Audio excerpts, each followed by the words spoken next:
A paz do Senhor Jesus, estamos iniciando mais um Instantes Finais, a sua aula de escatologia no seu lar. Que privilégio Deus tem nos dado, né? De estarmos estudando a palavra de Deus, estudando o livro do Apocalipse. E eu quero agradecer por sua audiência, a você que diariamente assiste ao nosso programa, a você que tem divulgado os Instantes Finais e a programação da Rede Brasil para os seus familiares e amigos, a você que tem enviado a sua mensagem para nós através do WhatsApp do programa. Que Deus te abençoe, que as bênçãos de Deus continuem sendo derramadas sobre você e sua família, e eu desejo a todos uma boa aula. Mas antes eu gostaria de lembrar que você pode assistir a nossa programação de várias formas diferentes, né? Além do canal de televisão, você tem dois canais no YouTube, o Rede Brasil Oficial e o IEADP Oficial. Você também pode assistir no aplicativo, que é a forma mais simples. Você baixa o aplicativo no seu celular, Rede Brasil TV, e você pode assistir de qualquer lugar a nossa programação no seu próprio celular. E se você deseja entrar em contato conosco, enviar a sua mensagem, a sua crítica, a sua opinião, a sua sugestão, anote aí o número do WhatsApp que está aparecendo na sua tela, 994661010, mas não precisa fazer isso agora. Assista o programa e depois você envia a sua mensagem. Se você está assistindo diariamente ao nosso programa, você sabe que nós estamos comentando, estudando, explicando o livro do Apocalipse, versículo por versículo, né? Não tenha dúvida disso, é um grande desafio, pelo fato desse livro ser um livro muito rico em simbologia, muito rico em numerologia. É um livro excelente para quem deseja conhecer a escatologia e os eventos escatológicos, mas não resta dúvida que esse livro é complexo, né? E nos programas anteriores nós já estudamos 19 dos 22 capítulos do livro. Já estamos partindo para o final do livro, mas tem uma notícia maravilhosa. Estes últimos capítulos, capítulo 19, 20, 21 e 22, na realidade, os três últimos, capítulo 20, 21 e 22, na realidade, são aqueles mais maravilhosos, que tratam exatamente da consumação de todas as coisas.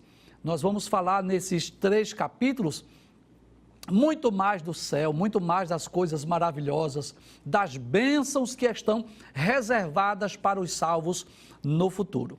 Hoje nós vamos iniciar o estudo do capítulo 20, que na realidade está dividido em três temas. Se você tem uma Bíblia aí, você pode conferir comigo. Por exemplo, no capítulo 20, versículos 1 a 6, o tema é esse: Satanás é amarrado por 1000 anos, os fiéis reinam com Cristo. Por favor, deixa essa imagem aí.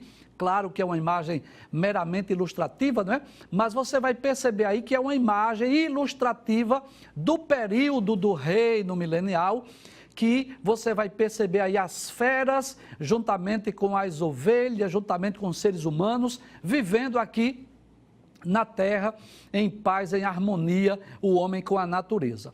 Este, pode trazer a tela, é o tema do capítulo 20, versículos 1 a 6. Do capítulo 20, versículos 7 a 10, já é outro tema. O tema é Satanás é solto e vencido para sempre. Então, este é o tema que nós vamos também estudar no capítulo 20. Você aí vê esse dragão aí, que estava preso no milênio, será solto depois. Nós vamos explicar por que, depois de 1000 anos, Satanás será solto.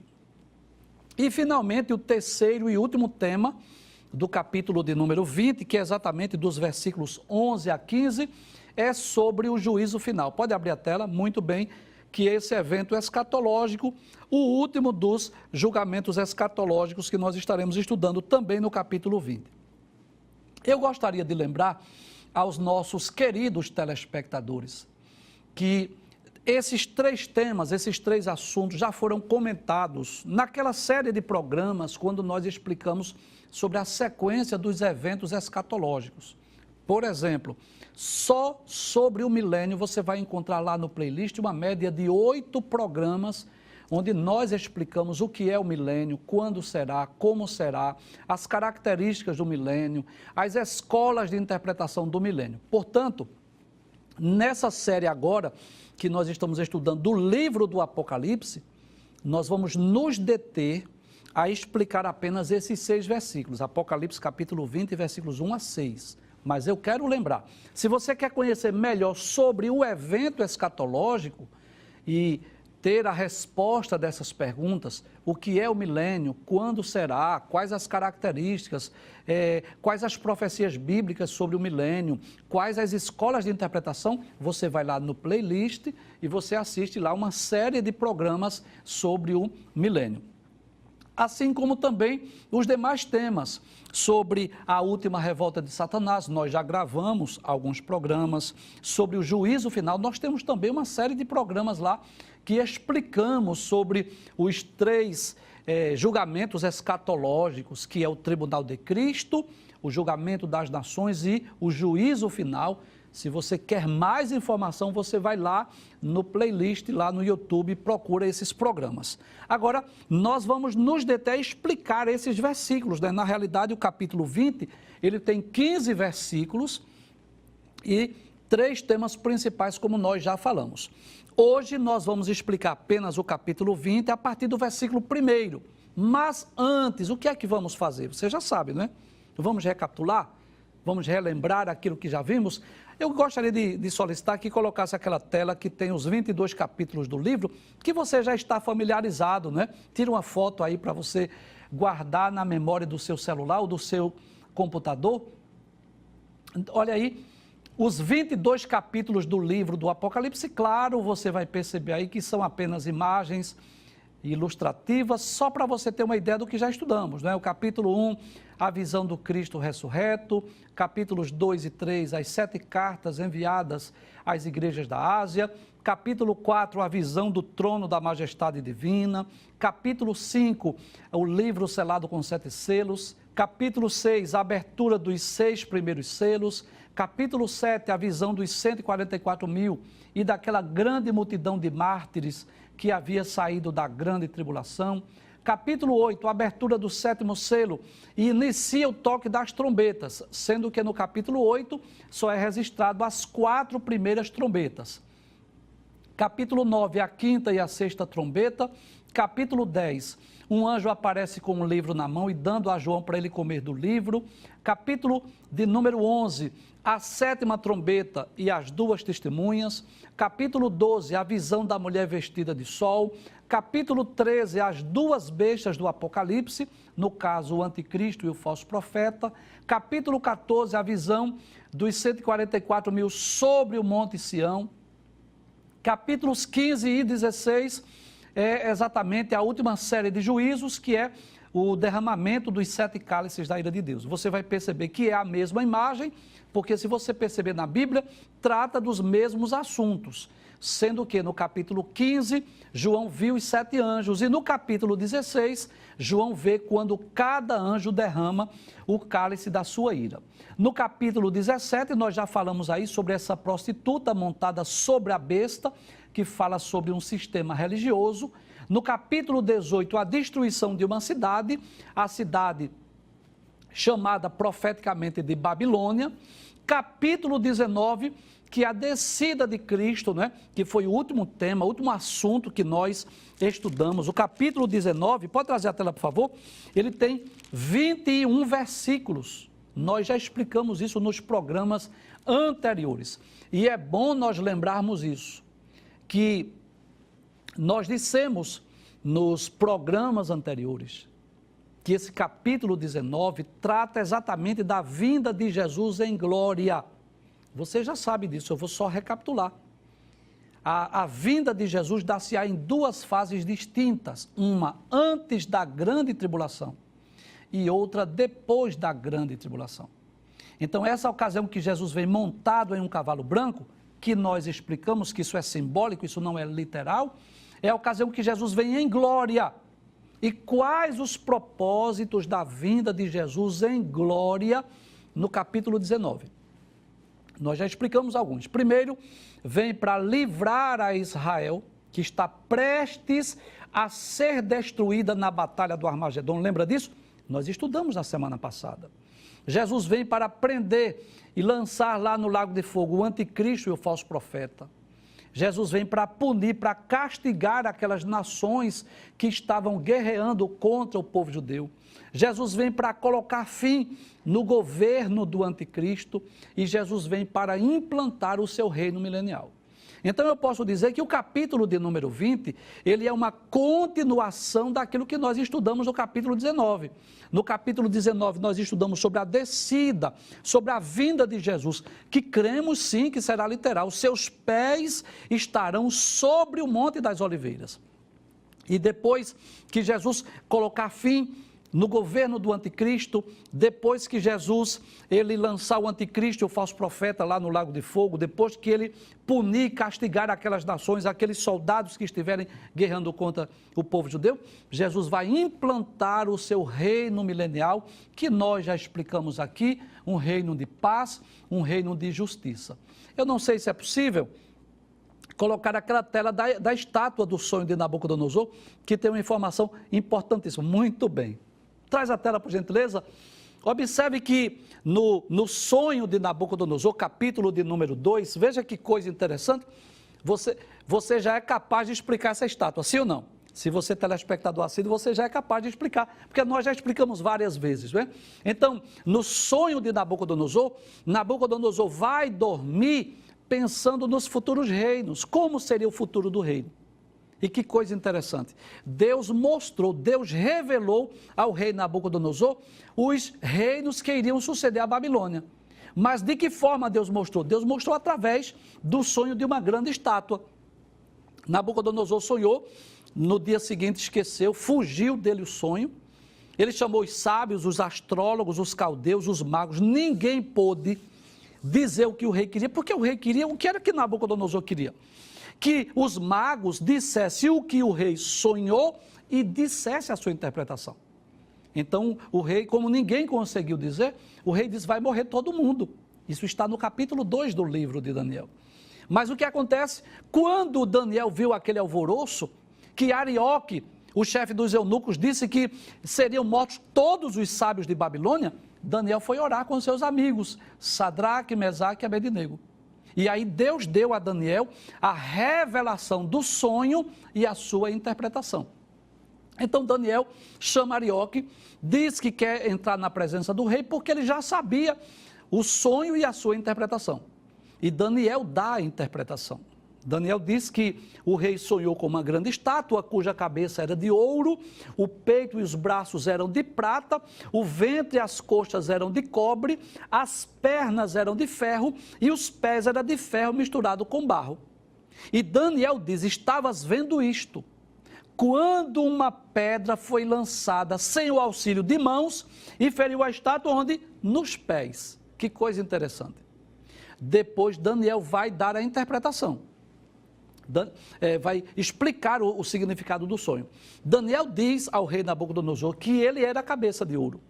Por causa da glória, do esplendor, do apogeu da Babilônia, ele é representado aqui pela cabeça de ouro, que é desses metais o mais precioso, o mais valioso. Mas depois dele viria outro reino, depois outro reino, depois outro reino e depois outro reino. Deus não revelou a Daniel quais eram esses reinos. Simplesmente Deus não quis revelar. Claro que Deus sabia. Mas hoje, tanto a Bíblia como a história, é bom lembrar isso, que a Bíblia é um livro que pode ser comprovado por outras ciências, inclusive pela história geral. A história nos mostra que os reinos que sucederam à Babilônia, qual foi? O Império Medo-Persa, o Império Grego e o Império Romano. Já passaram todos esses grandes impérios. Qual é o império que está para surgir no cenário mundial? Exatamente o governo do anticristo, representado aqui na estátua pelos pés de ferro misturado com barro. Mas veja que coisa interessante. Daniel disse ao rei Nabucodonosor que nos dias deste reino, qual reino? O reino do anticristo. O Senhor levantará um reino que nunca mais será destruído. E onde está simbolizado aqui esse reino? Exatamente essa pedra que feriu a estátua nos pés. Então, quando nós estamos estudando sobre o reino milenial, ele é representado nesse sonho aqui exatamente por essa estátua, por esta pedra que feriu a estátua nos pés. E deixa eu te dizer uma coisa muito interessante, que talvez você já me ouviu falar aqui, mas nunca é demais nós relembrarmos, só para reforçarmos e recapitularmos. Se este sonho aqui não fosse profético, com certeza esta pedra deveria atingir o que? A testa da estátua, como fez Davi com o gigante Golias. Com a sua funda ele mirou e acertou aonde? Na fonte, na testa do gigante Golias. Mas como esse sonho aqui ele é profético, ele é escatológico, a pedra não feriu a estátua na cabeça. E por quê? Porque Jesus não veio reinar durante o governo da Babilônia. Não feriu a estátua no peito ou nos braços de prata, porque Jesus não veio reinar durante o governo do Império Medo-Persa. Não feriu a estátua no ventre de cobre, porque Jesus não veio reinar durante o governo ou Império Grego. Também não feriu a estátua nas pernas de ferro, porque embora Jesus tenha vindo ao mundo no período em que Roma governava ou dominava o mundo, mas Jesus não veio para reinar naquela ocasião. Ele veio para morrer por nós, para dar a sua vida por nós. Mas que coisa interessante.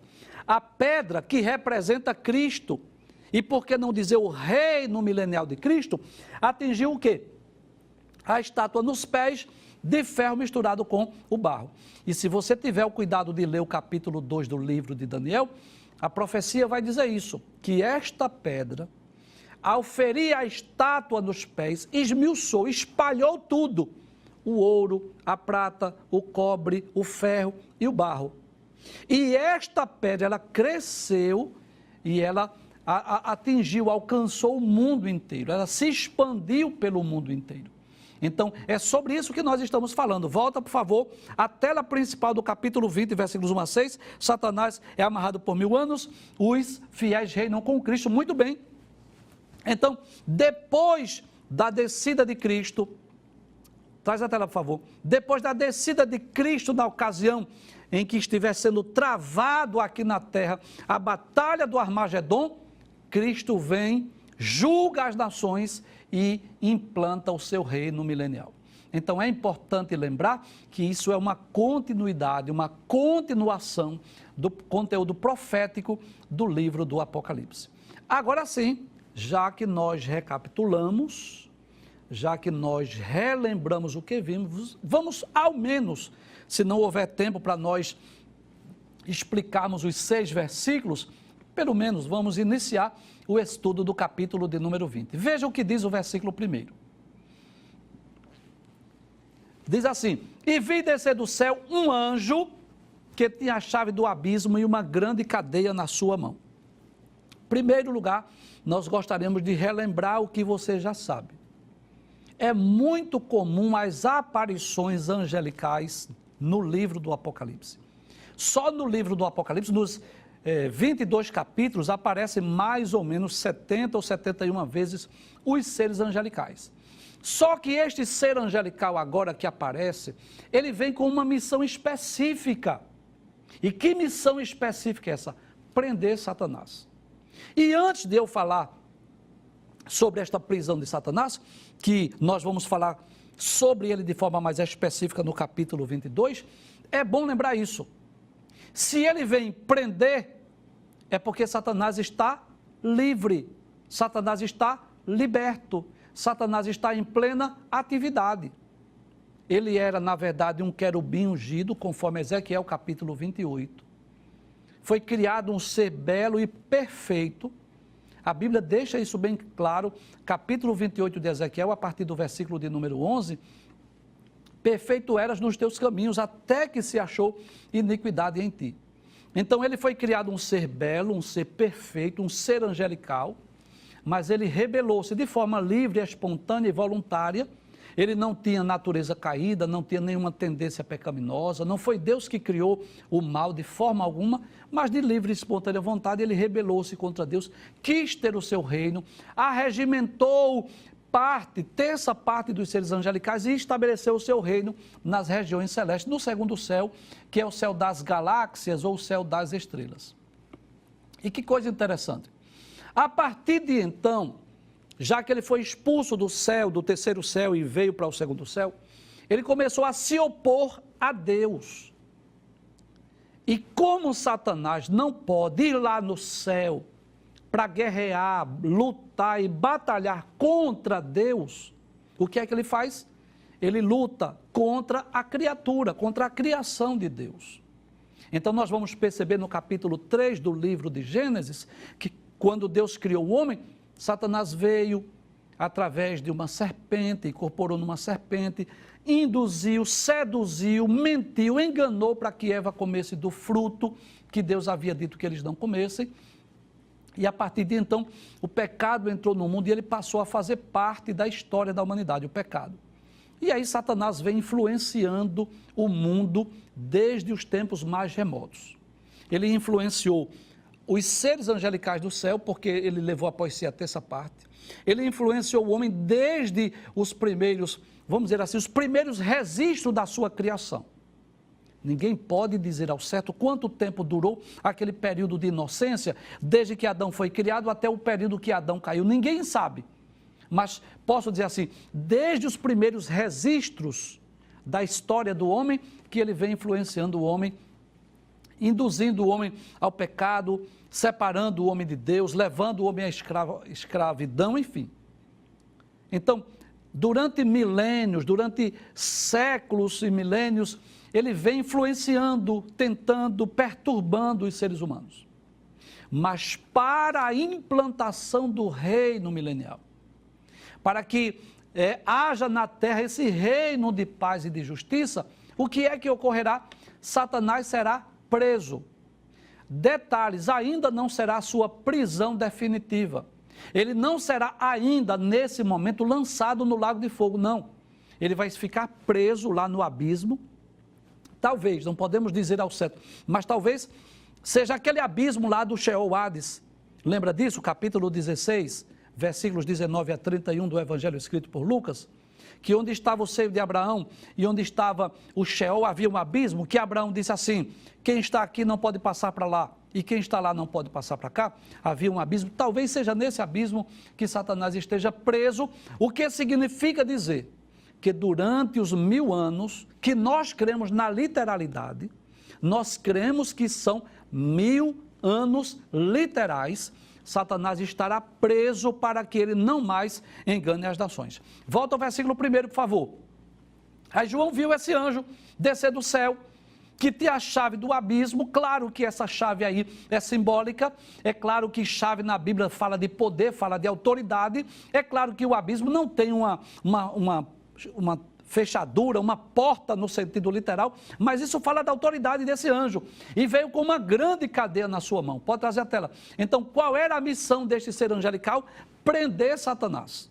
Para quê? Para que durante os 1000 anos em que Cristo estiver reinando na terra, Satanás esteja preso. Então, eu posso dizer que uma das características do reino milenial é que durante os 1000 anos, não só Satanás, mas cremos que todos os anjos caídos, todos os demônios estarão sem nenhuma atividade aqui na terra. Eles não irão exercer influência na história da humanidade durante os 1000 anos. Veja o que diz o versículo 2, por favor. Aí diz, ele prendeu o dragão, a antiga serpente, que é o diabo e Satanás, e amarrou por 1000 anos. Então você vai perceber aí que são 4 títulos, pode trazer a tela, atribuídos a Satanás nesse texto, versículo de número 2. Primeiro, ele vai ser chamado de o dragão. E por que o dragão? Porque é dessa forma que Satanás é representado no livro do Apocalipse. E eu quero lembrar aquilo que nós já estudamos no capítulo 12. Você lembra? É um dos capítulos mais extraordinários do livro do Apocalipse, que eu gosto muito do capítulo 12. Apesar de ser um capítulo, um texto complexo, porque fala de eventos passados e fala de eventos futuros. Capítulo 12, mas eu gosto muito desse capítulo. Que aparece aquela mulher vestida de sol, com a lua debaixo dos pés, aquela mulher grávida, com ânsia de dar à luz. E observe que o texto diz, deixa eu abrir o texto aqui, para nós lermos, para conferirmos. Se você tem uma Bíblia, faça isso. Capítulo de número 12, Versículo 3, e viu-se outro sinal no céu, e eis que era um grande dragão vermelho, que tinha 7 cabeças e 10 chifres. Então, Satanás é representado ou simbolizado no livro do Apocalipse como este grande dragão vermelho com 7 cabeças e 10 chifres. Talvez você pergunte, professor, esta é a aparência de Satanás? Não, não é. Isto é simbólico. Assim como o anticristo e o falso profeta são representados por 2 bestas. Assim como os 7 pastores das 7 igrejas da Ásia Menor são representados por 7 estrelas. Então, isto é simbólico. Então, na realidade, Satanás não tem essa aparência de um dragão vermelho. A aparência dele é de um ser angelical, um ser belíssimo, por sinal, é bom lembrar isso. Um ser belíssimo. É claro que ele pode aparecer para alguém numa forma de um monstro ou de um ser humano comum. Mas se ele aparecer como ele foi criado, ele com certeza é um ser belo e perfeito, porque a Bíblia deixa isso bem claro. Então, primeiro título, dragão. Por que dragão, professor? Porque é a forma que Satanás é apresentado no livro do Apocalipse. Segundo, ele é chamado de a antiga serpente. Por que Satanás é chamado de antiga serpente? Você já é capaz de saber disso, sim ou não? É só você ir lá no capítulo 3 do livro de Gênesis. Foi a forma que Satanás usou para seduzir, para enganar a mulher. Deus havia colocado lá no jardim do Éden 2 árvores, a árvore da ciência ou do conhecimento do bem e do mal e a árvore da vida. E Deus havia dito ao casal, de forma mais específica, Adão, que ele poderia comer do fruto de qualquer árvore do jardim, exceto, com exceção, da árvore do conhecimento, da ciência do bem e do mal. E Deus disse, porque no dia que dela, árvore ou dele fruto comeres, certamente morrerás. Então, na realidade, aquela era uma árvore, não tenho dúvida disso. Não sei se era um pé de maçã, de pera, não sei, de melancia, não sei. Não sei que tipo de árvore era. Melancia não, né? Vamos tirar melancia de cogitação. Mas se era pera, se era maçã, não sei. Se era uma goiabeira, se era uma mangueira, uma jaqueira, não sei. Mas que era fruto, era. E aí Satanás veio naquela ocasião, mas ele não veio como um ser angelical como ele é. Ele veio através de uma serpente. Porque é bom lembrar isso. Não é que os animais falassem lá no Éden, mas havia plena comunhão e harmonia. Adão e Eva não tinham medo de leão, de tigre, de urso, de leopardo, de cobra, de serpente. Não tinham medo, porque eles viviam em paz e harmonia. Então Satanás vem através de quem? De uma serpente. E espera uma ocasião em que a mulher está sozinha. Adão estava em alguma atividade, talvez dando nome aos animais, talvez estivesse indo buscar algumas frutas, não sei ao certo o que ele estava fazendo, ou dormindo, não sei. Mas ali Satanás aproveita aquela ocasião e começa a lançar dúvidas no coração da mulher, dizendo que Deus não era tão bom quanto eles pensavam, dizendo que se eles comessem do fruto, eles não morreriam. Pelo contrário, seriam abertos os olhos de ambos. E assim, Satanás induziu a mulher a comer do fruto, e eu quero lembrar mais uma vez o que eu já disse. Era fruto, aquilo não era ato conjugal. Porque primeiro quem comeu foi Eva, e depois ela deu ao seu marido e ele comeu. Então não tem nada a ver com um ato conjugal ali, não. Era fruto, sim, de uma árvore, sim, não tenho dúvida disso. Então, por isso que Satanás é descrito aqui como a antiga serpente. Porque foi este ser espiritual que lá no Éden incorporou numa serpente para seduzir, para enganar a mulher. O terceiro título que é atribuído, pode abrir a tela, por favor, a Satanás nesse texto, capítulo 20, versículo de número 2, ele é chamado de Diabo e Satanás. São 2 títulos que falam, eu posso dizer assim, pode trazer a tela, que esses vários títulos que são atribuídos a Satanás, fala da sua astúcia, fala da sua malignidade, fala das suas obras, das suas ações. Por exemplo, diabo significa caluniador, que esta é uma das principais características de Satanás, que é caluniar os servos de Deus.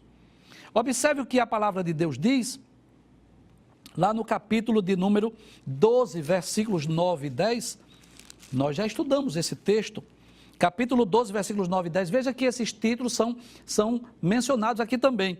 E foi precipitado o grande dragão. Quem é o dragão? Satanás. A antiga serpente, chamada de Diabo e Satanás, que engana todo mundo. Veja que coisa interessante. Então, ele é enganador, ele é acusador. Se você vê, por exemplo, não precisa ler, mas eu vou apenas mencionar aquela acusação contra Jó. Deus dá testemunho de Jó. De onde vem Satanás? De rodear a terra e passear por ela. Observaste, meu servo Jó, homem sincero, reto, temente a Deus, que se desvia do mal.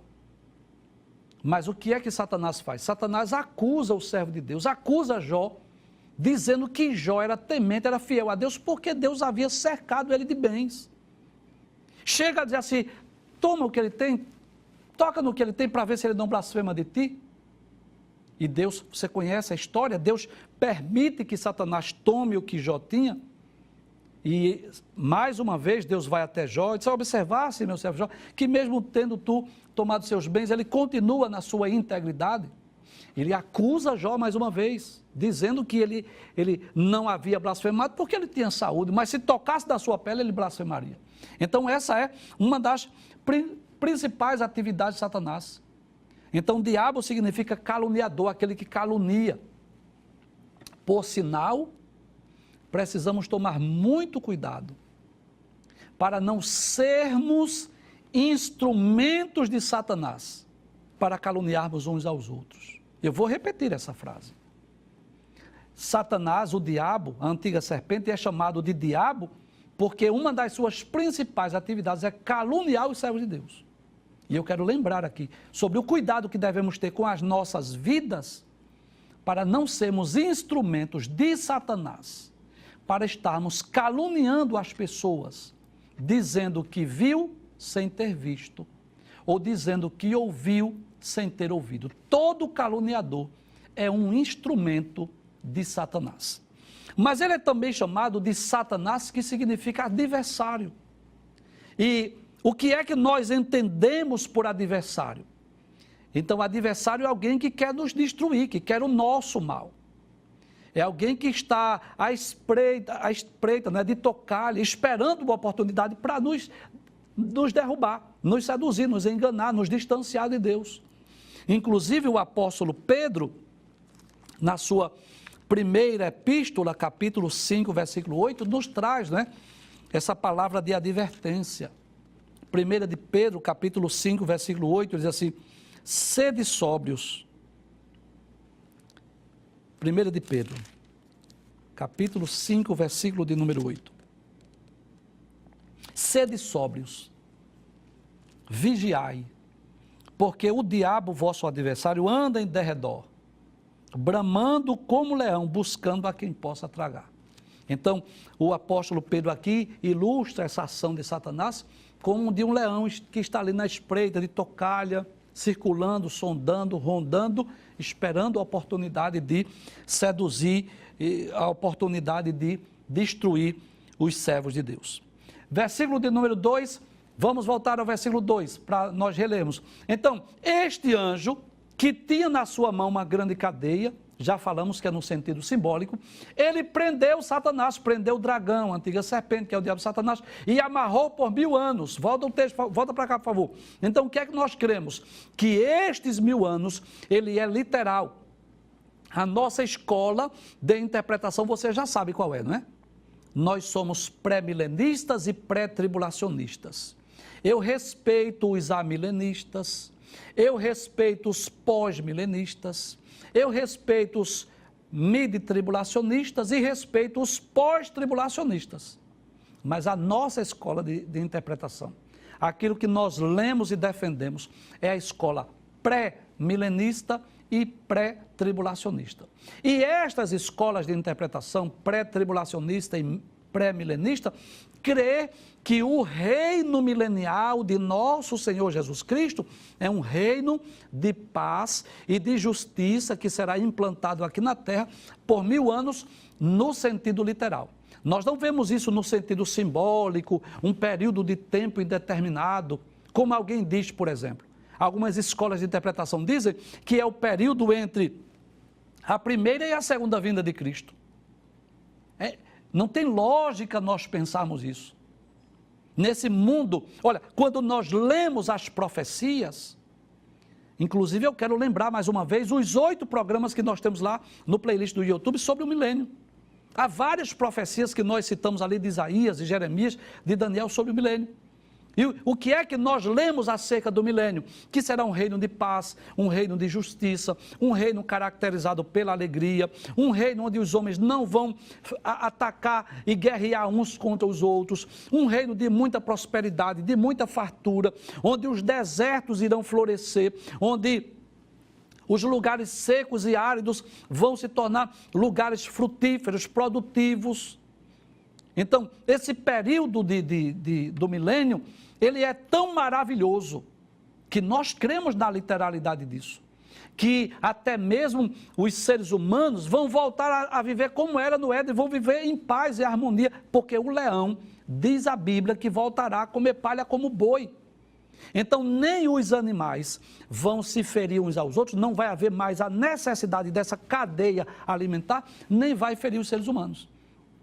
Então, se o conteúdo profético das Escrituras mostram isso, que o milênio é um reino de paz, de justiça, aí eu pergunto, não tem lógica eu pensar que nós estamos vivendo no milênio? Que o milênio é o período entre a primeira e a segunda vinda de Cristo? Não tem sentido isso de forma alguma. Porque como é que nós estamos no milênio se Satanás está solto, em plena liberdade? Ou você quer dizer que Satanás está preso? Não é possível que você acredite nisso. Como é que nós estamos vivendo o milênio se nós estamos vivendo períodos de guerra, de iniquidade, de violência, de aumento da iniquidade, de esfriamento do amor? Nós estamos vivendo período de pandemia, de fome, de miséria no mundo, de tantas catástrofes, de tantas coisas terríveis. Por gentileza, volta àquela imagem principal do capítulo 20. Mostra aquela imagem, por gentileza. Pronto, é esta a ideia que nós temos, à luz das profecias bíblicas, claro. É claro que à luz das profecias bíblicas, é essa imagem que nós temos do milênio. Eu pergunto, nós estamos vivendo isso aí? Não, de forma alguma. Traz a tela, por favor. Nós estamos vivendo um dos períodos mais difíceis da história da humanidade. O pecado cresce, a maldade no coração do homem aumenta a cada dia mais, a violência, o tráfico de drogas, são as catástrofes da natureza. Nós estamos vivendo um dos períodos mais difíceis da história da humanidade, por isso nós não cremos que nós estamos no milênio. Claro que não. Nós ainda vamos vivenciar, o mundo ainda irá experimentar esse período do milênio. Então, que período nós estamos? Nós estamos no período da igreja, da pregação do Evangelho. Estamos vivendo aqueles dias que são os prenúncios dos tempos do fim. Estamos vivenciando o cumprimento dos sinais proféticos preditos por Jesus. Depois disso vem o arrebatamento da igreja. Quando a igreja for arrebatada, inicia na terra o período sombrio da grande tribulação. No final da grande tribulação é que ocorrerá a batalha do Armagedon, onde as nações confederadas, lideradas pelo anticristo, estarão lá em Jerusalém, cercando o povo judeu para destruir, e é nessa ocasião que Jesus desce sobre as nuvens do céu, com poder e grande glória. E aí sim, ele vai enviar um anjo para prender Satanás. E depois que este anjo forte prender Satanás, aí sim terá início o período do reino milenial.